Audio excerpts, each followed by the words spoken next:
Bismillahirrahmanirrahim. Assalamualaikum warahmatullahi wabarakatuh. Waalaikumsalam.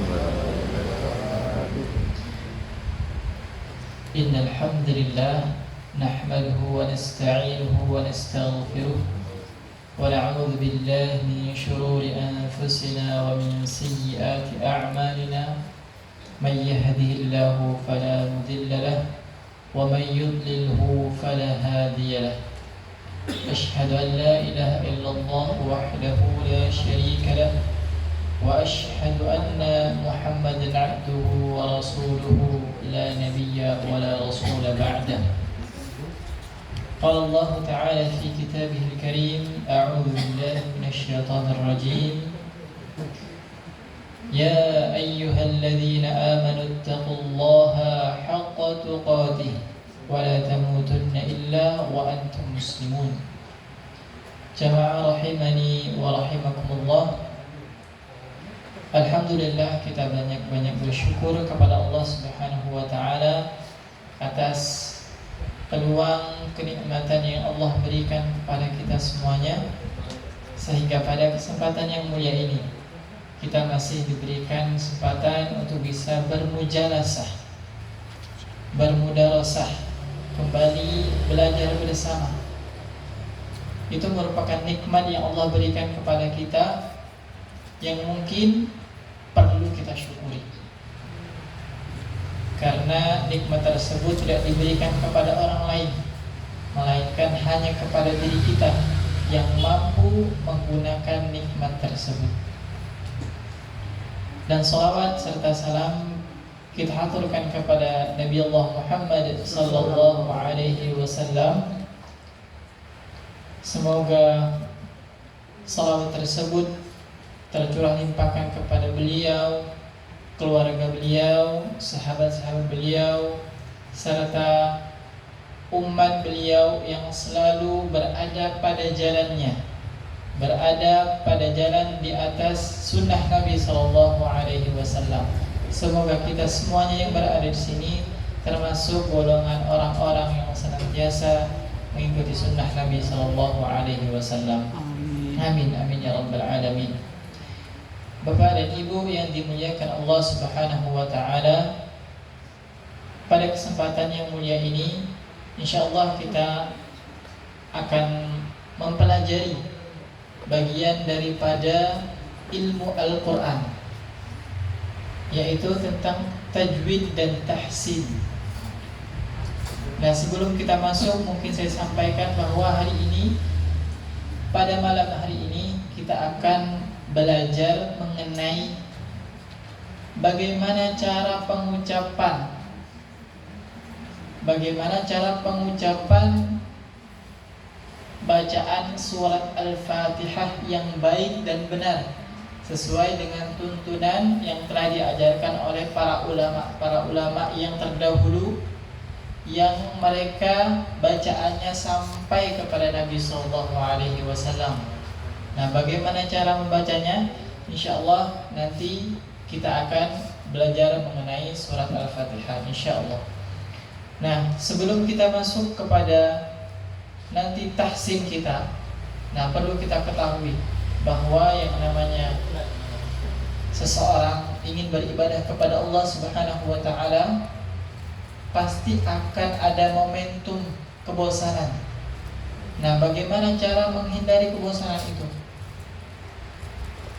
Caranya adalah mengeluarkan keutamaan daripada ibadah yang dia lakukan.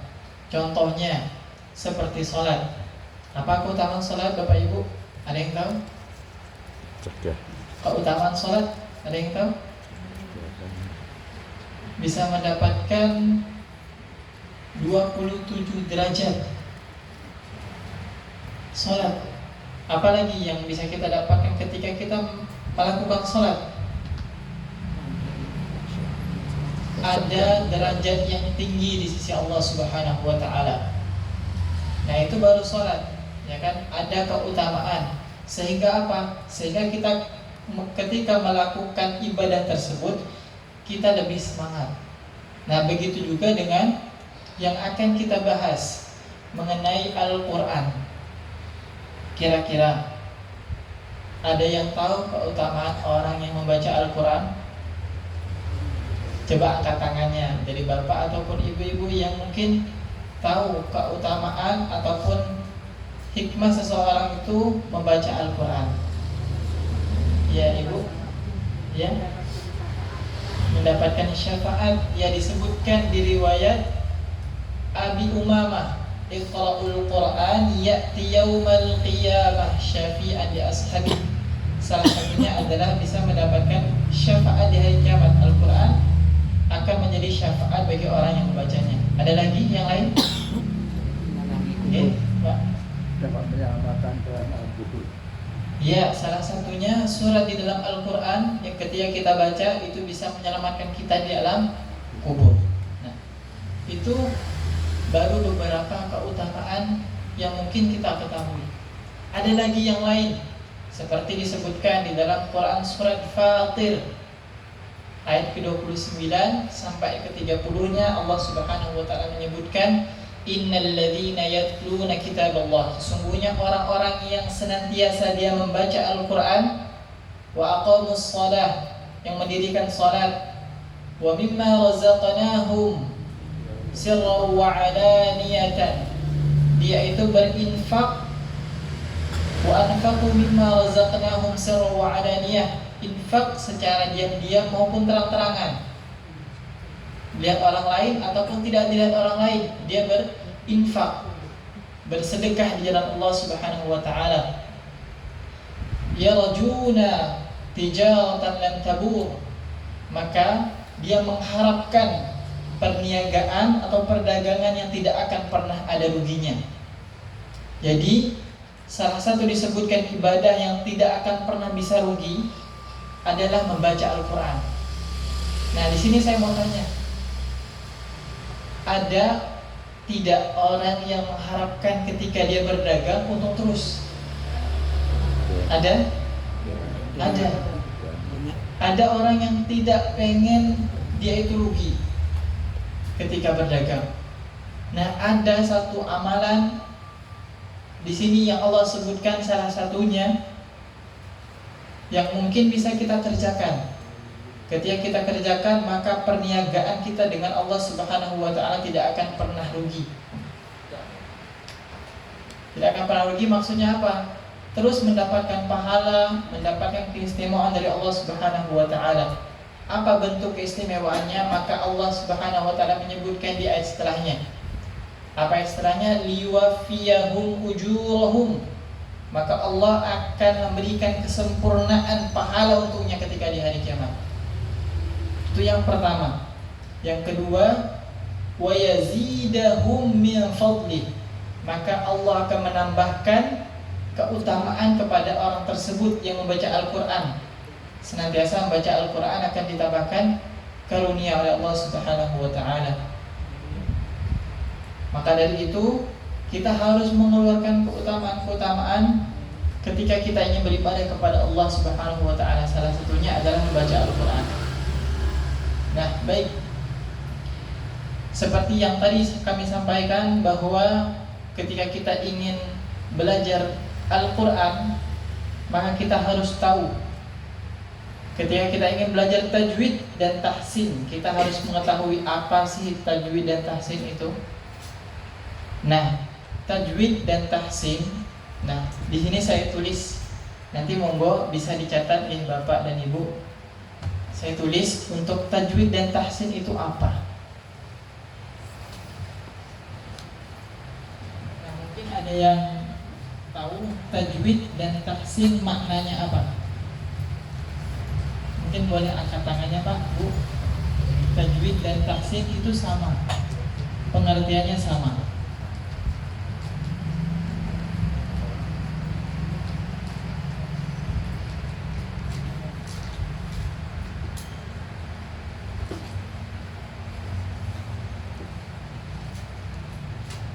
Baik, ada yang tahu artinya apa? Tajwid dan tahsin. Ya. Mungkin pernah mendengar? Ya Pak?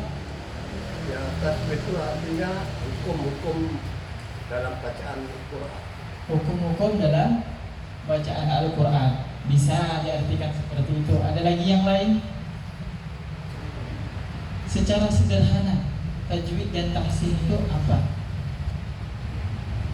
Tata bahasa. Ini termasuknya kalau di Arab sana, ini termasuk pelajaran anak SD. Nah, yang harusnya sudah kita ketahui. Nah, pernah belajar hukum tajwid, sukun, mim mati, gunnah, terus alif lam, pernah belajar? Pernah. Nah, yang hukum seperti itu masuk ke dalam bagian ini, tajwid dan tahsin. Nah, lalu apa tajwid dan tahsin itu? Tajwid dan tahsin itu artinya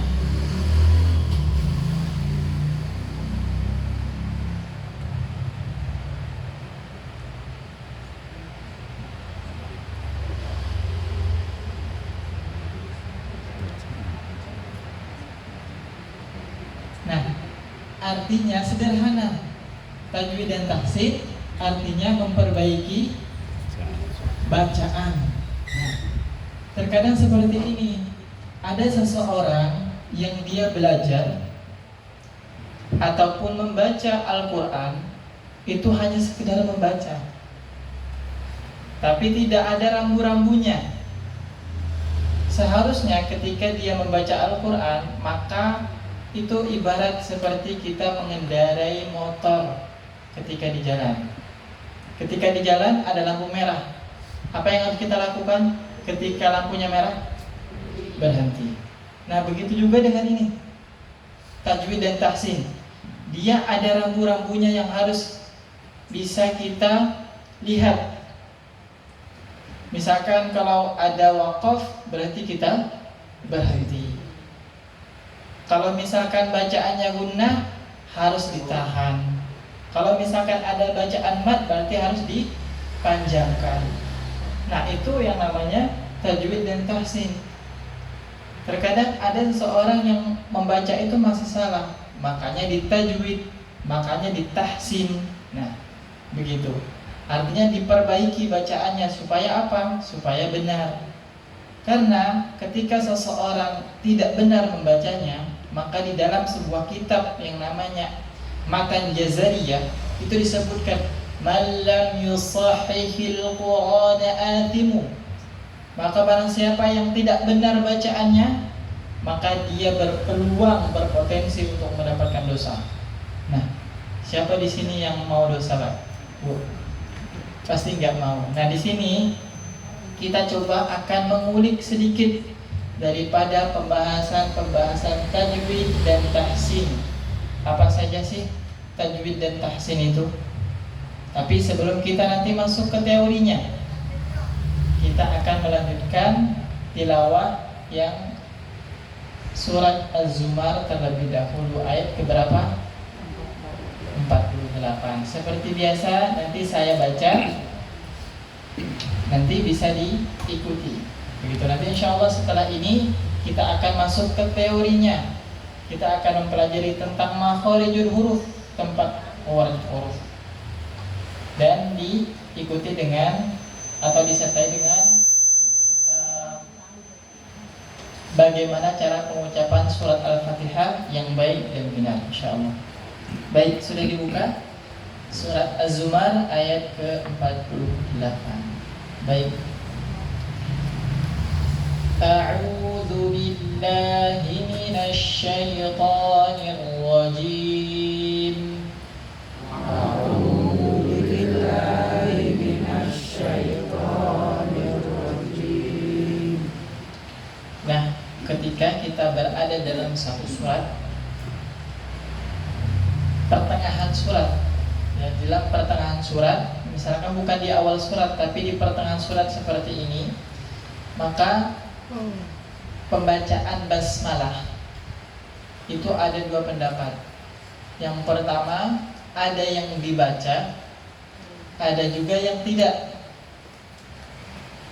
Nah, kalau kita memilih, maka yang paling kuat pendapatnya adalah yang tidak dibaca.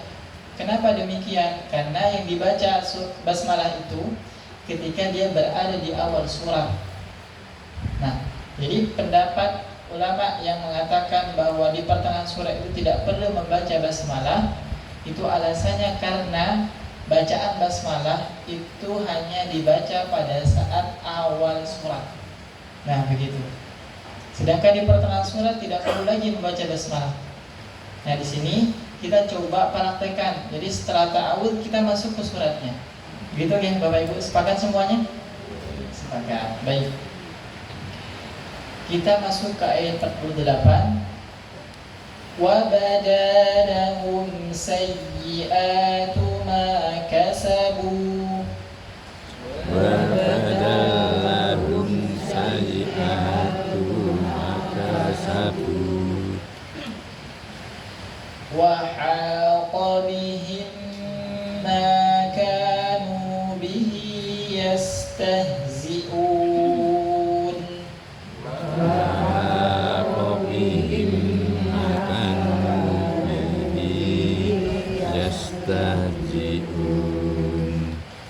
Ada 3 tingkatan bacaan Al-Quran yang diajarkan kepada kita. Nah, mungkin ini terasa asing bagi kita, tapi kita coba untuk mengetahui. Jadi kita mencoba untuk mengenali apa saja sih tingkatan dalam baca Al-Quran. Ada 3. Yang pertama itu tingkatannya cepat, disebut dengan hadar. Istilahnya. Jadi ada istilahnya Pak ya, ya Bu ya. Ada istilah namanya hadar. Kalau itu cepat, bacaannya cepat, hadar. Nah, ada juga yang pertengahan antara cepat dan lambat. Kalau misalkan cepat tadi contohnya seperti Syekh Sudais. Tahu Pak bacaannya? Tahu bacaannya Syekh Sudais? Bagaimana? Itu agak cepat. Nah, itu namanya tingkatan hadar. Nah, yang kedua tingkatannya pertengahan antara cepat dan lambat, namanya tadwir. Namanya tadwir. Istilahnya tadwir. Ada juga yang lambat yang kita barusan baca. Nah, ini kan tadi kan wa badalahum sayyi'atu ma kasabu. Nah, itu lambat. Itu disebut dengan tahqiq. Tahqiq. Nah, istilahnya namanya seperti tahqiq. Nah, jadi ketika membaca seperti ini, kita coba untuk pelan, tidak terlalu cepat. Karena apa? Nanti akan ada hubungannya yang akan kita bahas tentang makharijul huruf.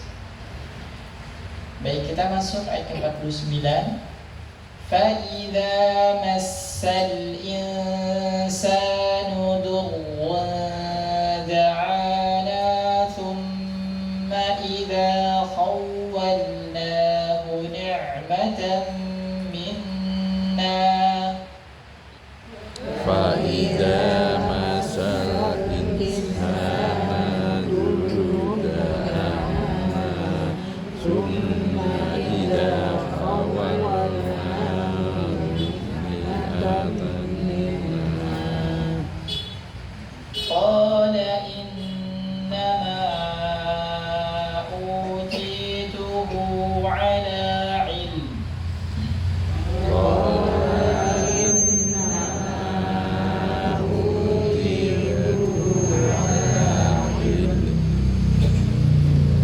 بل هي فتنة ولكن أكثرهم لا يعلمون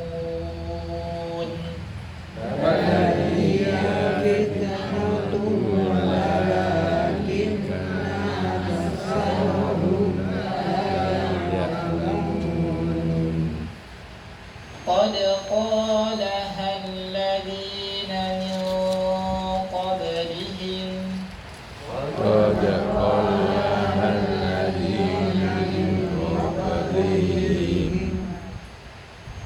فما أغنى عنهم ما كانوا يكسبون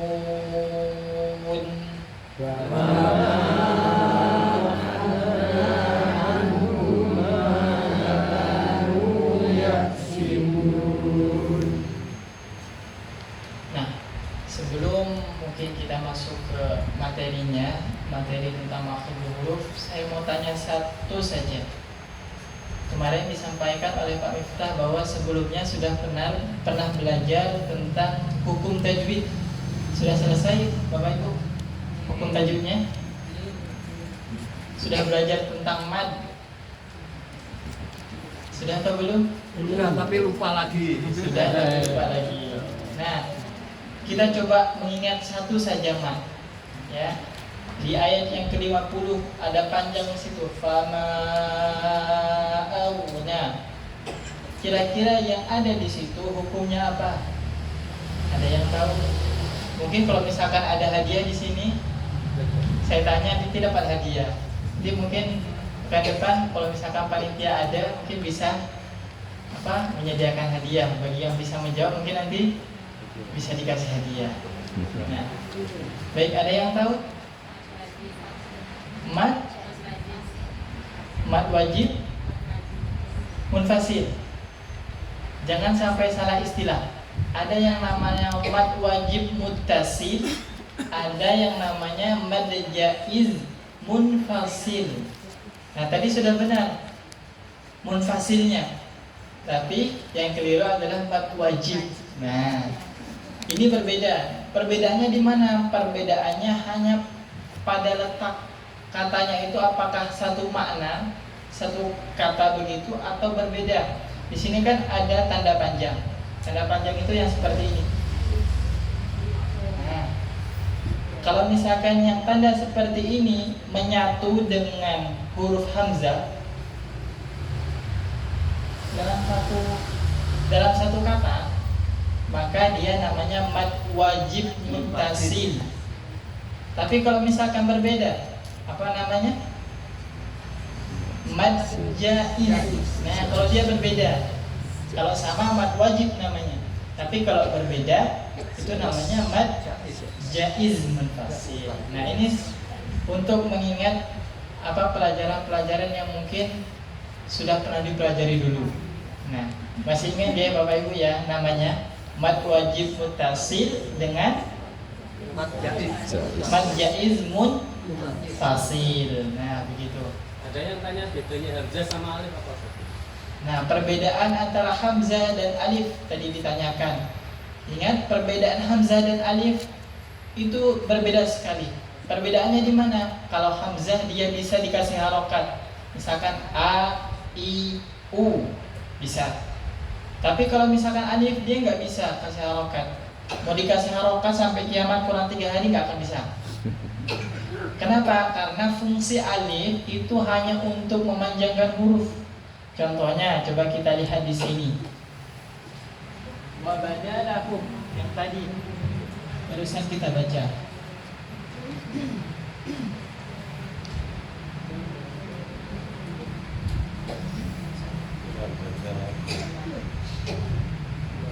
Nah, di sini kan ada alif.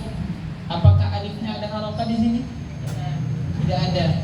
Nah, kenapa dia tidak ada? Karena memang bukan memakai harokat. Karena memang fungsinya itu adalah untuk memanjangkan huruf sebelumnya. Makanya huruf sebelumnya ini dipanjangkan 2 harokat. Wa badalahum. Nah, begitu. Jadi fungsi alif itu bukan dikasih harokat seperti itu, bukan. Tapi ketika ada alif di situ, maka dia pada hakikatnya untuk memanjangkan huruf sebelumnya. Tapi kalau misalkan hamzah, dia bisa dikasih harokat. Apakah dia a, i, ataupun u, bisa. Begitu. Jadi itu perbedaan antara hamzah dan alif. Baik. Ini mohon saya bisa hapus nih Bapak Ibu untuk lanjutkan materinya insyaallah.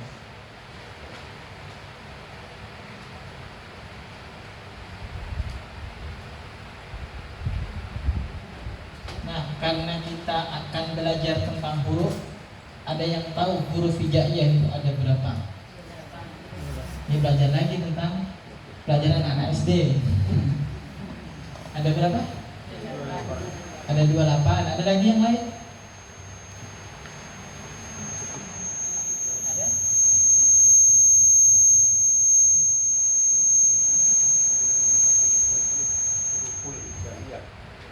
Ada berapa huruf hijaiyah? Ada yang mengatakan 28, ada 29, suara-suara kecil. Ada lagi? 30. Nah, jadi yang namanya huruf hijaiyah itu jumlahnya ada 3 variasi. Ada 3 pendapat. Ada yang mengatakan 30. Nah, paling banyak 30. Nanti 30 itu nanti alif sama hamzah itu dipisah. Itu pendapat yang pertama. Pendapat yang kedua 29. Alif sama hamzah itu disatukan. Ada juga pendapat yang paling masyhur atau yang paling diambil oleh para ulama itu adalah yang 28, menghilangkan huruf lam alif. Baik, kita sepakati bahwa huruf hijaiyah itu ada 28. Nah, kita belajar tentang makharijul huruf. Ada yang tahu makharijul huruf apa? Terdiri dari 2 kata. Supaya kita nggak bingung nanti ketika masuk, kita harus ketahui dulu apa sih itu makharijul huruf. Ya, Keluarnya huruf suara. ya tempat atau asal keluarnya huruf. Jadi huruf itu punya tempatnya. Punya tempatnya. Nah, ini tulisannya seperti ini.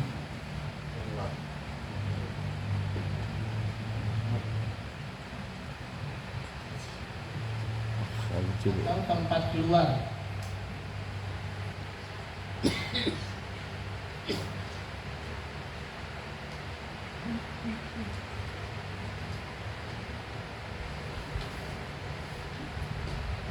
Nah, jadi yang akan kita bahas itu tentang makhraj atau tempat keluarnya huruf. Ada yang pernah belajar di sini, Bapak Ibu? Tentang makhraj huruf? Ada? Belum ada. Nah, berarti ini pertama kali kita belajar, ya.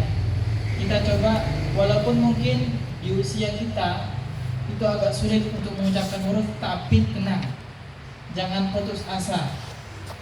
Selagi kita masih punya peluang untuk belajar, itu pasti bisa. Bahkan ada kisahnya yang umur 90 tahun, saya lupa di kota mana, itu bisa mengucapkan huruf yang baik dan benar. Umur 90 tahun. Nah, kita yang di sini mungkin masih di bawahnya, pasti bisa. Jadi jangan sampai putus asa. Nah, jadi makharijul huruf itu secara umum itu ada 5. Ada istilahnya namanya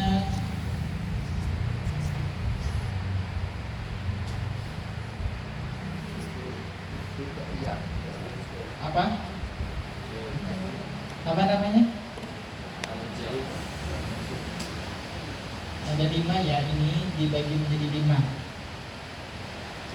Yang pertama ada yang namanya al-jawf. Artinya rongga mulut, rongga tenggorokan dan mulut.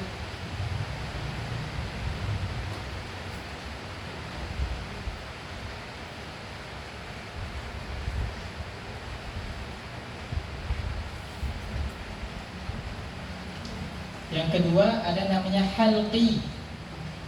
Halqi. Nah, halqi ini tenggorokan.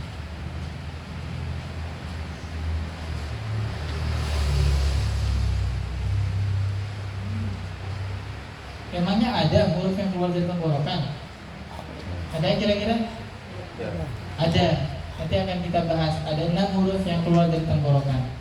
Terus ada yang namanya lisan. Nah, ini mungkin sering kita dengar. Lisan itu artinya apa, Bapak Ibu? Lidah. Mulut. Lidah. Nah, ini seringkali keliru. Lisan itu kalau misalkan diartikan ke dalam bahasa Indonesia, jadi orang Arab mengucapkan lisan itu artinya dalam bahasa Indonesia itu apa sih? Lisan itu artinya lidah. Jadi lidah itu yang mengeluarkan suara nanti. Nah, ini disebut dengan lisan. Jadi lisan itu bukan mulut. lisan itu bukan mulut. Tapi kenapa dalam hadis itu menyebutkan banyak lisan? Karena memang yang mengeluarkan suara itu bukan mulut, tapi lidah. Nah, makanya di sini lisan itu artinya lidah.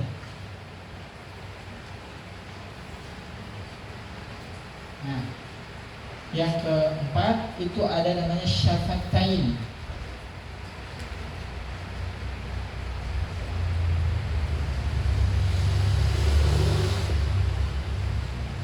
Ada yang tahu syafatain apa? Telak. Syafatain itu dua bibir, ya, bibir bawah dan atas. Namanya syafatain istilahnya. Dua bibir.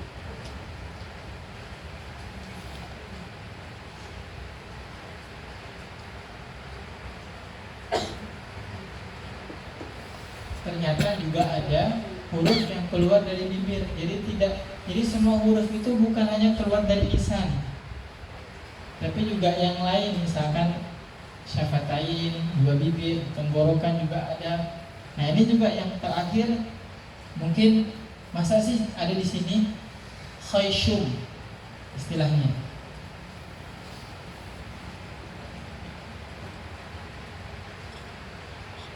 Khayshum itu hidung. Hidung.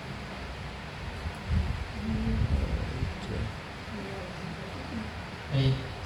Nah, ini secara umum makhraj huruf itu terbagi menjadi 5. Waduh, sudah banyak banget ini. Insya Allah mudah kalau misalkan kita bahas satu per satu, tidak semuanya. Nah, ini baru secara umumnya. Secara umum. Ada nanti secara khusus. Dari yang 5 ini nanti dibagi lagi. Nah, ini sudah dicatat. Nah, kita bahas yang nomor 1 dulu. Nomor 1 apa? Ya, dicatat dulu mungkin. Al-Jauh. Yang pertama apa di situ? Al-Jauh. Al-Jauh artinya rongga tenggorokan dan mulut. Jadi al-Jauh ini dia meliputi 2 tempat. Yang pertama tenggorokan, terus yang kedua itu adalah mulut.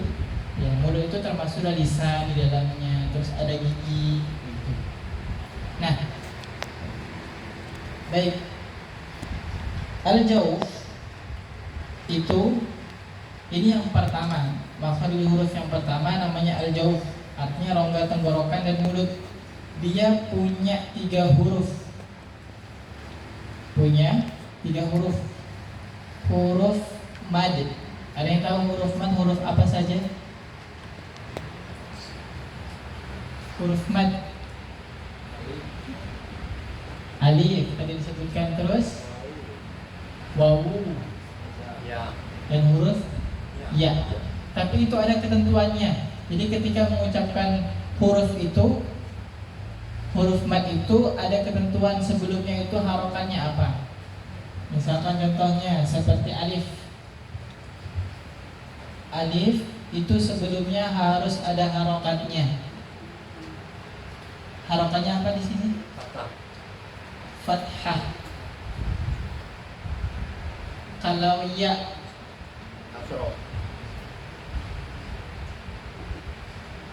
harus kasrah. Kalau wawu harus dhamma. Nah, ini yang dimaksud dengan huruf mad. Jadi huruf al-Jawf itu 3 huruf ini.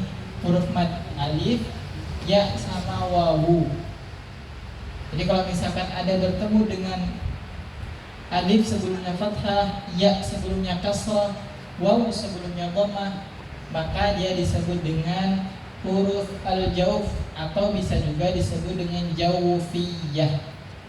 Istilahnya namanya jawfiyah. Nah, istilahnya jawfiyah. Lalu bagaimana cara pengucapannya? Kita coba. Dari yang pertama dulu. Dan perlu diingat bahwa pengucapan ini seringkali terjadi kesalahan. Itu ketika diucapkan itu lewat hidung. Loh, kok bisa lewat hidung? Gimana caranya? Nah, ketika pengucapan alif itu pengucapannya lewat hidung. Bagaimana yang tidak lewat hidung? Jelas. Nah, begitu. Jadi nanti ketiga huruf ini nggak boleh keluar dari hidung. Cara mengetahuinya bagaimana? Ketika hidung ditutup, itu ada getaran atau tidak. Kalau misalkan ada getaran, berarti dia masih lewat hidung. Tapi kalau misalkan sudah tidak ada getaran, berarti sudah benar bacaannya lewat mulut. Makanya di sini disebutkan rongga tenggorokan dan mulut. Nah, begitu. Kita coba satu persatu hurufnya. Nanti bisa diikuti.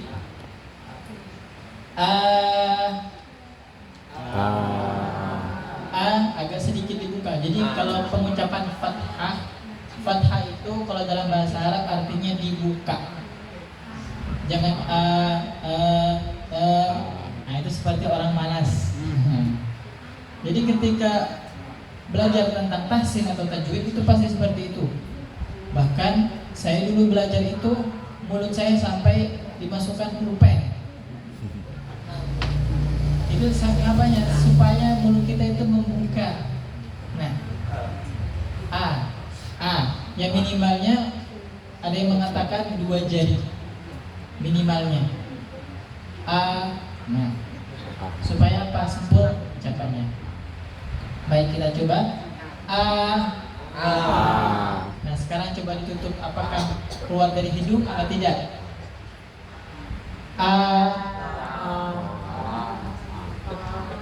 Nah, gimana? Apakah masih ada getaran atau tidak? Kira-kira di hidung? Kalau tidak ada berarti sudah benar. Kalau misalkan masih ada berarti masih keliru.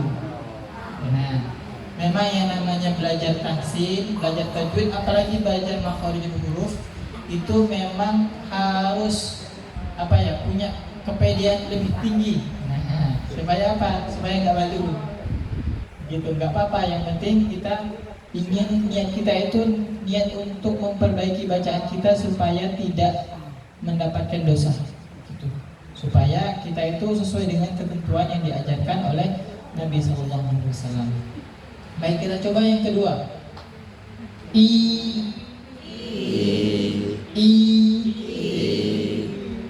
gimana cara membacanya?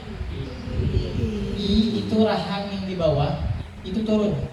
I tapi jangan terlalu banyak, maksudnya jangan terlalu ke bawah banget ya. I biasa. Nah, kasrah itu artinya memecah. Apa yang memecah? Ini memecah itu rahangnya terpecah. I sehingga dia sempurna. Ada yang namanya di dalam pembahasan tajwid itu namanya itmamul harakat, artinya menyempurnakan harokat bacaannya. Nah, seperti ini, ada harokat kasrah, fathah, dhammah. Nah, itu kita sempurnakan bacaannya sesuai dengan maknanya. Kita coba. I. Nah, kita coba yang wawu. Kalau wawu itu kan sebelumnya dhammah. Dhammah itu artinya mencucu. Mulutnya ke depan. Ya. Tapi jangan malu. Yang namanya belajar itu tidak perlu malu.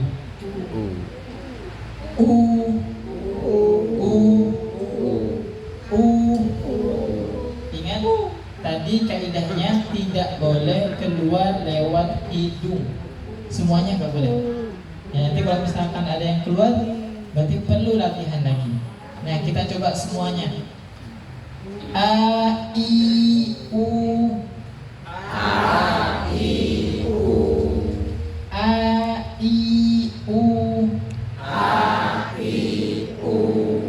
Nah, perlu diingat ketika membaca, latihan di sini memang bisa kita coba nanti ketika sudah masuk ke Al-Quran, bacaan Al-Fatihah.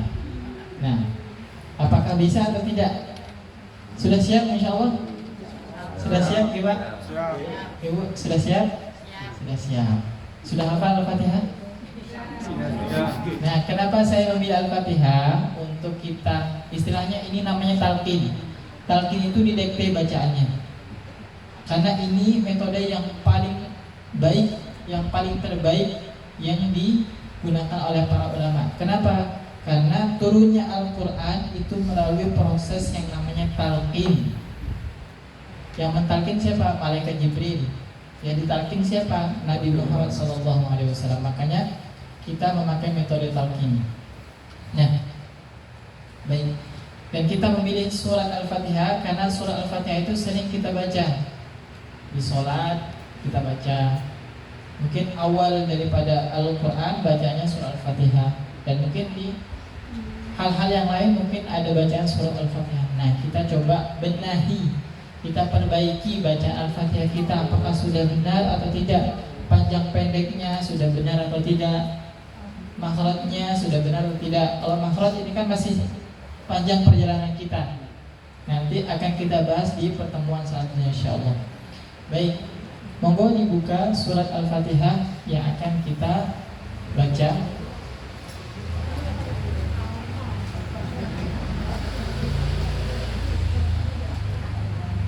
Baik, sudah siap? Insyaallah. Kalau sudah siap, kita mulai. A'udzu billahi minasy syaithanir rajim. A'udzu billahi minasy syaithanir rajim. Nah, di sini kan ta'awudz, tidak ada tulisannya. Kita langsung masuk ke surat, langsung masuk ke ayat yang pertama di surat Al-Fatihah, yaitu basmalah, supaya semuanya bisa lihat. Bismillahirrahmanirrahim. Bismillahirrahmanirrahim. Diawali huruf ba yang berharokat apa di situ? Harokat apa? Kasrah. Kalau di bawah itu namanya kasrah. Nah, ketika mengucapkan kasrah yang sering kali keliru itu adalah kasrah diucapkan seperti huruf E. Bismillah, tapi bismillah. Nah, itu seringkali terjadi kesalahan. Nah, kenapa saya begitu perhatian kepada ini untuk pengucapan seperti ini? Karena nanti ketika kesalahan itu ada konsekuensinya. Nah, makanya kita coba menghindari kekeliruan yang ada. Misalkan seperti tadi, bacaan kasrah itu menjadi huruf E, itu kan tidak diperbolehkan. Maka bagaimana cara pengucapan yang benar? Maka sesuai dengan yang tadi sudah kita bahas. Kalau misalkan kasrah, pengucapannya rahangnya turun. Bismillah. Ini sekalian mempraktekkan yang barusan kita bahas. Bismillah. Bismillah. Jangan sampai bacanya Bismillah. Nanti ketika sudah belajar, jangan sampai kita membaca lagi seperti itu. Karena konsekuensi daripada ilmu apa, Pak? Bu? Konsekuensi ketika kita mendapatkan ilmu, apa yang harus kita lakukan? Apa? Mengamalkan ilmunya. Ya, mengamalkan ilmunya. Jadi kalau misalkan sudah dapat ilmu, berarti kan tugas kita itu adalah mengamalkan ilmunya, mempraktekkan ilmunya. Nah, tadi sudah kita bahas, berarti tinggal kita praktekkan di sini. Bismillahirrahmanirrahim. Bismillahirrahmanirrahim. Nah, ini sedikit cerita bahwa dulu saya belajar Al-Fatihah itu selama berbulan-bulan baru bisa benar dan baik. Nah, di sini mungkin kita sedikit-sedikit itu bisa mencoba mengetahui bagaimana sih cara pengucapannya. Ya, walaupun mungkin nggak berbulan-bulan, ya. Karena pertemuannya biasanya sebulan sekali. Ya. Nah, di sini pengucapan Bismillah harus kita baca yang tadi saya sampaikan di awal. Cara membacanya harus pelan. Kenapa pelan? Karena huruf per hurufnya harus benar diucapkan. Kalau misalkan sudah benar diucapkan, berarti sudah bisa dikatakan bacaan kita sudah baik. Tapi kalau misalkan masih ada yang lompat-lompat, misalkan ada huruf yang belum terbaca di situ ataupun masih belum sempurna pengucapannya, cara mengucapkannya itu masih belum pas, nah berarti kita masih perlu yang namanya mengulang lagi. Baik. Nah di akhir di situ ada bacaan haim. Nah itu sama, ada bacaan yang namanya al-jauh. Ingat di sini tidak boleh keluar dari hidung. Lagi-lagi tidak boleh keluar dari hidung. Rahmanir Rahim. Him, bukan Rahim. Nah itu tidak boleh. Harus bacaannya Rahim. Nah, begitu. Itu bacaan yang benar. Jadi ketika ada, ini namanya mad arid disukun. Ada yang pernah belajar? Mad arid disukun. Nah ini seringkali al-jawf itu ada pada bacaan mad arid disukun. Ini mungkin pembahasan jauh Bapak Ibu ya tentang huruf mad, tapi tidak apa-apa. Kita mengenal sedikit mad arid disukun. Jadi mad arid disukun itu berada di akhir biasanya seperti ini. Baik, intinya fokus daripada pembahasan kita hari ini cukup yang ini saja. Sedikit. Tapi walaupun sedikit, ini nanti ketika dipraktekkan akan banyak apa? Akan banyak kita temukan. Satu saja kita bahas, tapi akan banyak kita temukan di sini. Nanti insya Allah di kesempatan yang lain kita bahas yang lainnya setelah ini. Kita coba sekali lagi, tidak cukup hanya 1-2 kali ketika kita talqin, tapi perlu berulang kali. Bismillahirrahmanirrahim. Bismillahirrahmanirrahim. Alhamdulillahi Rabbil Alamin. Alhamdulillahi Rabbil Alamin. Di sini ada huruf alif lam dan membacanya dengan bacaan ditahan lamnya.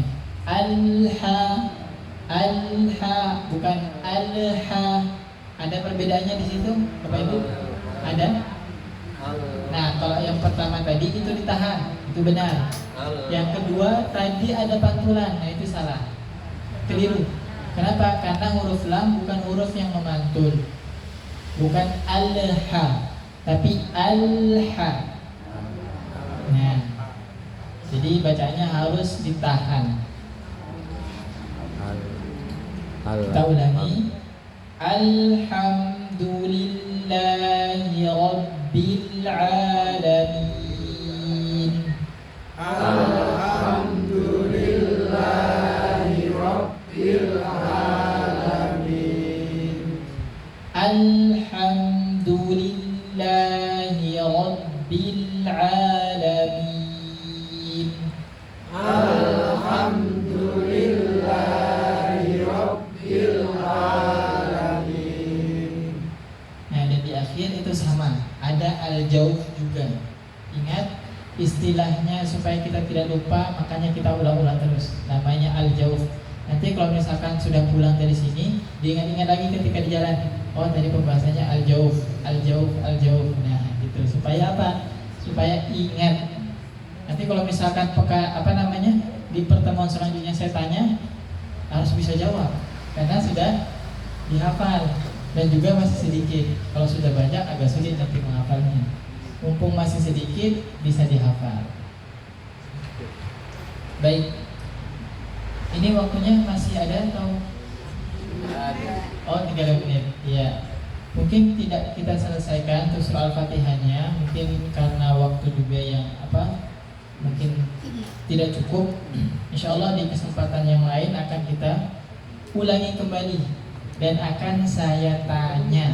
Nah, mungkin nanti sebelum kita sebelum kita majelis, mungkin nanti bisa diulang-ulang lagi ketika di rumah.